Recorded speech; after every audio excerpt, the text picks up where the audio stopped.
Eti? Saya ingin minta refleksi atas kegiatan pembelajaran saya kemarin, Bu. Oh boleh, silahkan duduk Bu. Terima kasih, Bu. Apa kabar nih Bu? Alhamdulillah baik, Bu. Alhamdulillah.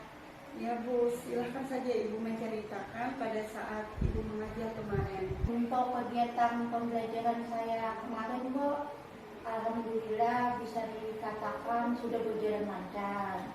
Anak-anak terlihat gembira, senang dan antusias pada saat pembelajaran itu.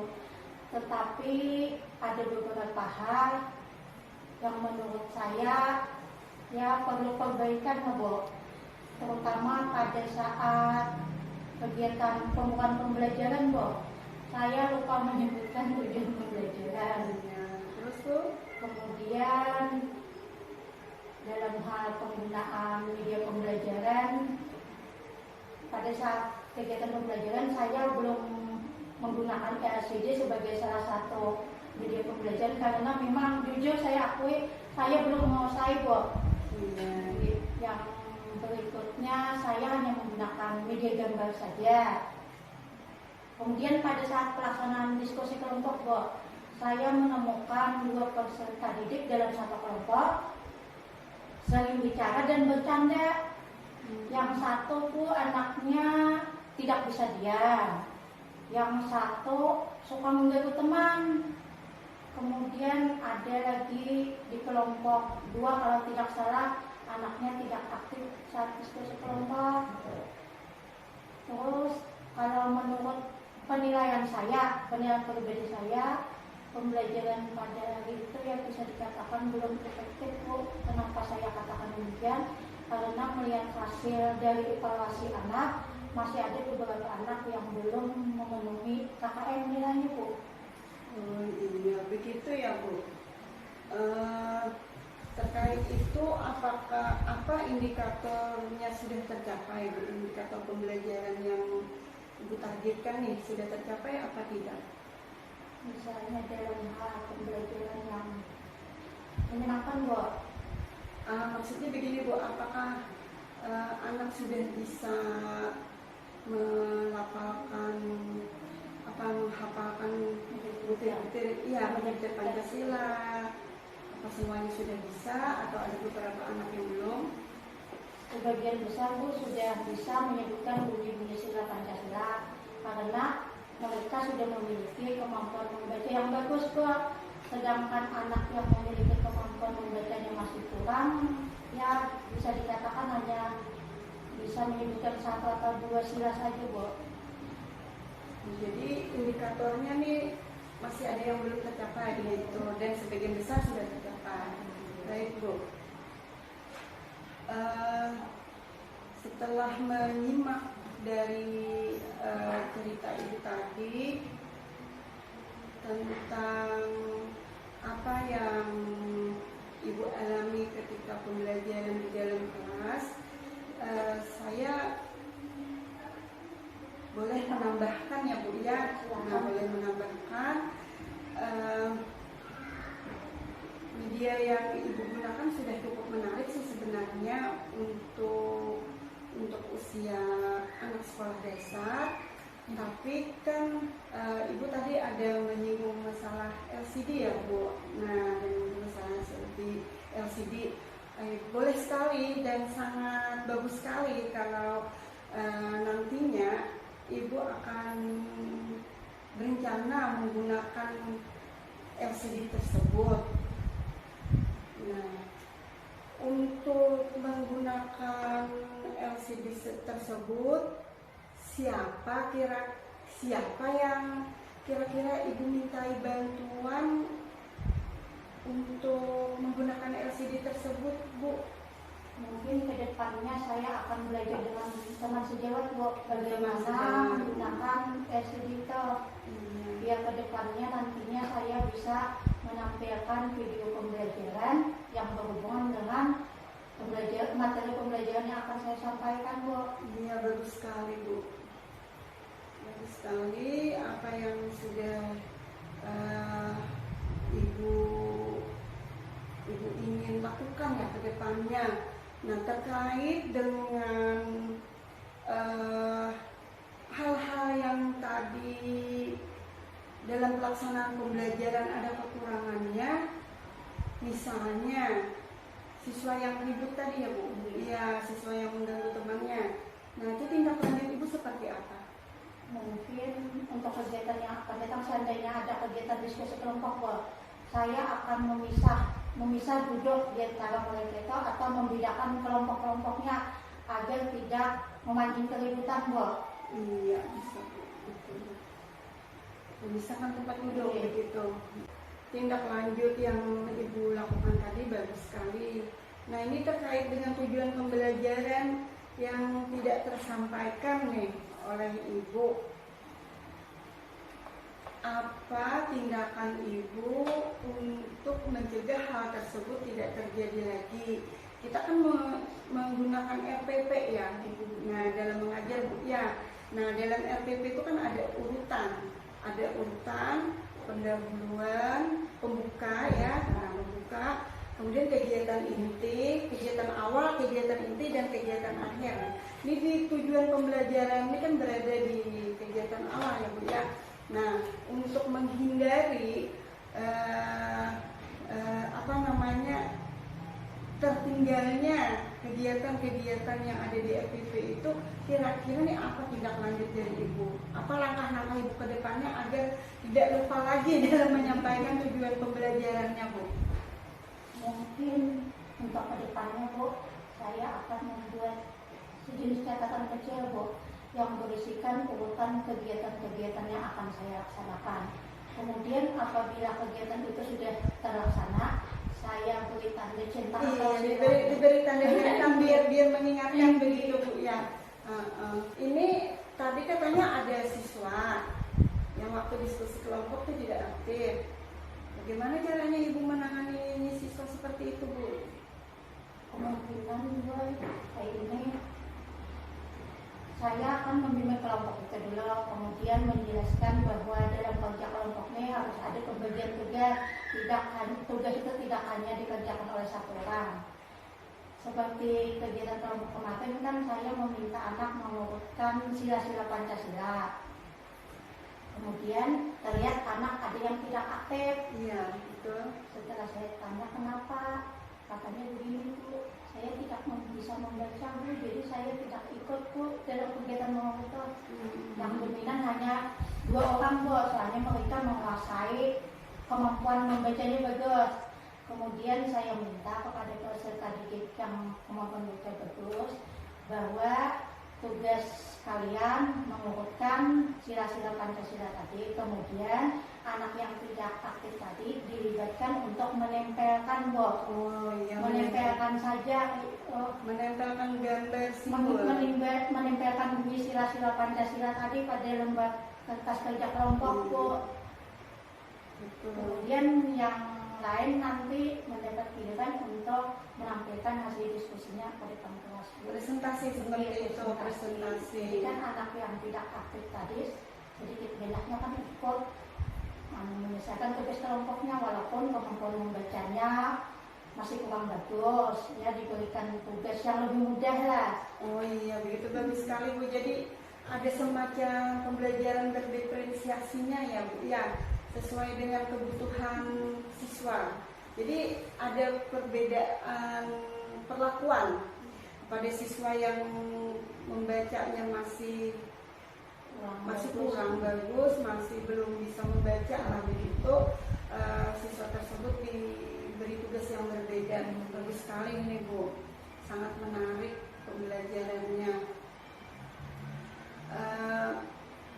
Terkait dengan keinginan Ibu untuk menggunakan LCD ketika pembelajaran akan datang,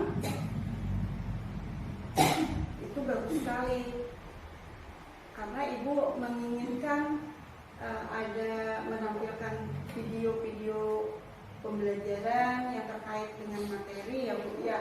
Nah, untuk itu siapa yang bisa, kira-kira siapa yang bisa dapat ibu mintai bantuan jika ibu menggunakan LCD di dalam kelas. Nah, misalnya rekan sejawat atau siapa mungkin yang bisa ibu mintai bantuan?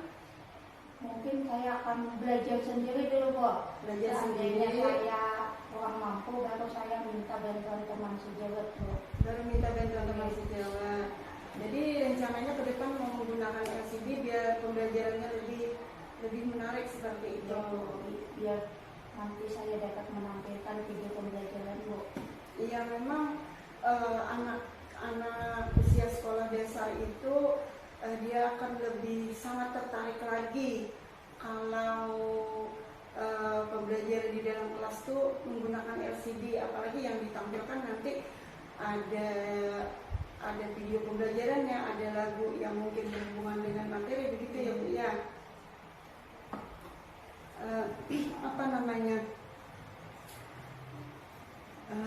Kira-kira kapan nih Ibu akan melaksanakan pembelajaran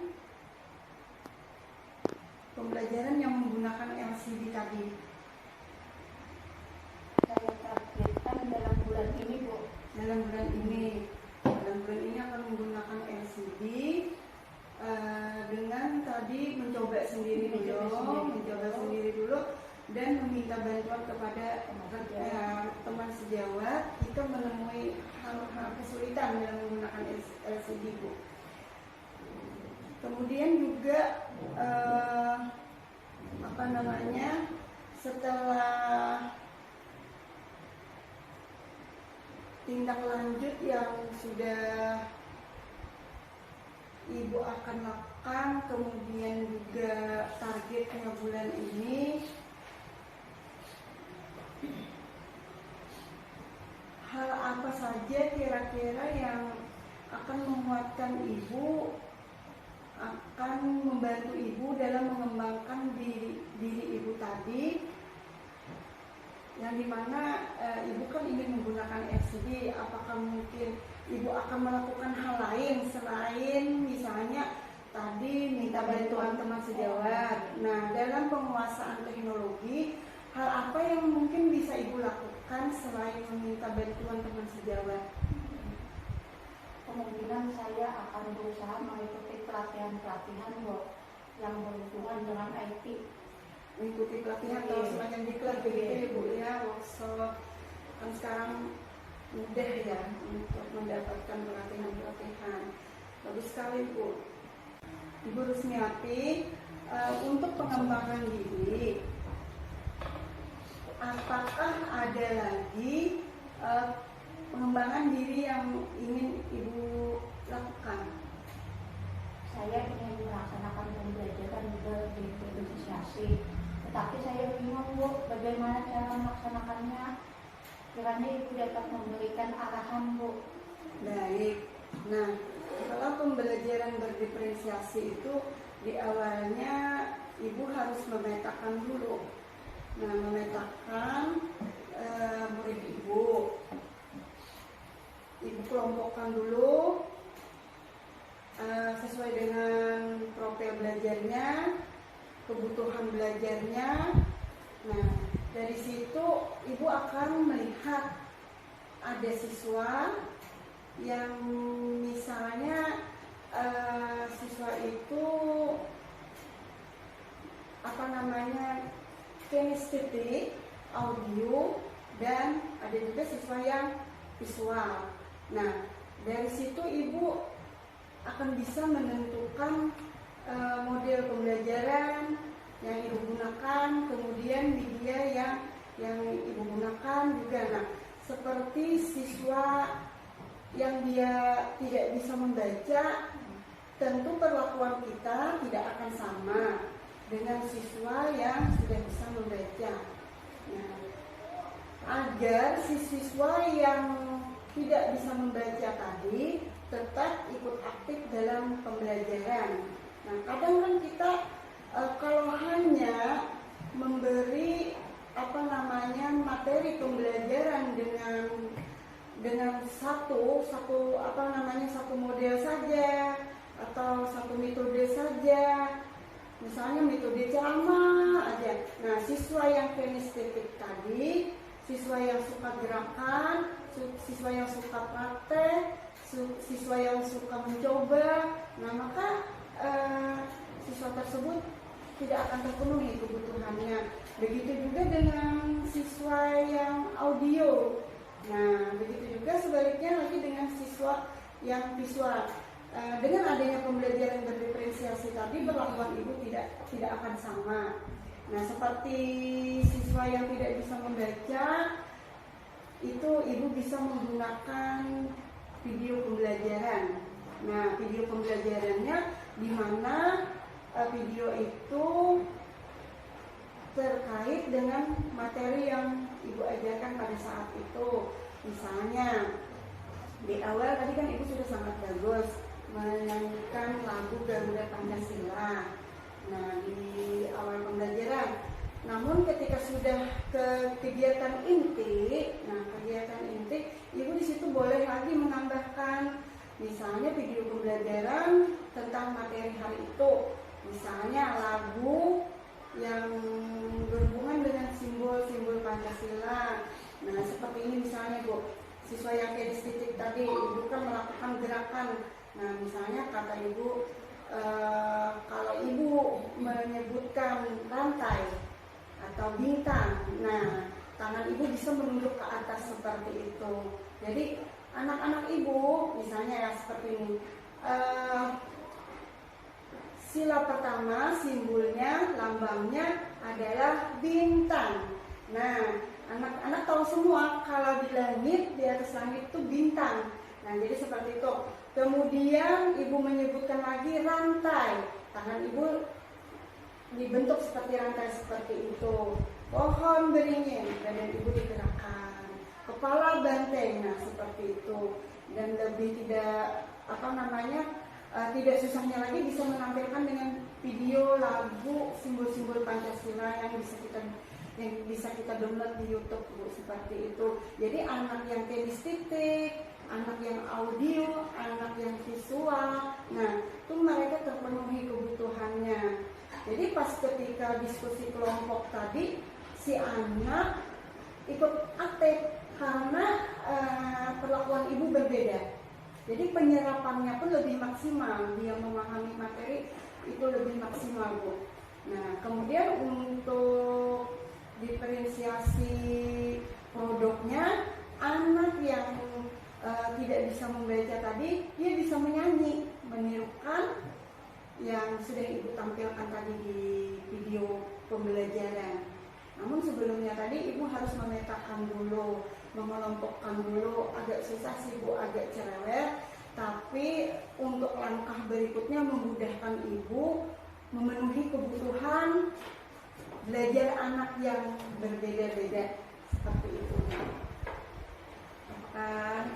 Ada lagi yang mungkin ibu tanyakan terkait pembelajaran dan diferensiasi? Untuk saat ini hanya cukup saja Bu. Cukup saja. Karena kalau saya masih ada yang ingin saya tanyakan kembali ke Ibu. Bagus Bu. Jadi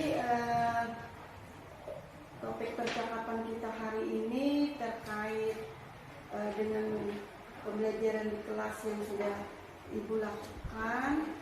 Apa sih yang ibu dapat dari pembicaraan kita hari ini? Saya jadi lebih mengenal pembelajaran yang berdiferensiasi tadi. Kemudian yang kedua, mudah-mudahan ke depannya pembelajaran saya akan lebih baik lagi. Ya. Dan mengenai langkah-langkah di RPP yang tadi lupa akan dilakukan, akan membuatkan tangan ya, catatan kecil ya. Nah, bagus sekali Bu. Baiklah, kapan nih Ibu akan melakukan pembelajaran berdiferensiasi? Insya Allah Bu, dalam bulan ini akan saya coba. Saya mohon bantuannya juga Bu, bimbingannya. Tentu Ibu akan selalu, seolah sebisa mungkin akan selalu mendampingi Ibu, siap membantu. Begitu juga dengan rekan-rekan sejawat lainnya. Terima kasih Bu atas waktu dan penjelasan Pian. Mudah-mudahan ke depannya kegiatan pembelajaran saya yang akan laksanakan bisa lebih baik lagi. Sama-sama Ibu. Baiklah, semoga pertemuan kita hari ini bisa memberikan manfaat terhadap pembelajaran Ibu di kelas. Mudah-mudahan kita bisa meluangkan waktu lagi untuk bertemu kembali, karena saya ingin melihat sejauh mana ketercapaian dari pembelajaran yang akan Ibu lakukan ke depannya. Baiklah Bu, saya juga mengucapkan terima kasih kepada Ibu sudah mempercayai saya untuk menyampaikan unek-unek di hati ya terkait pembelajaran di dalam kelas. Untuk itu jangan sungkan-sungkan Ibu jika masih ada hal-hal yang tidak dimengerti, bisa ditanyakan langsung kepada saya. Baiklah Bu, saya komisi dulu. Terima kasih atas jawabannya. Assalamualaikum Bu.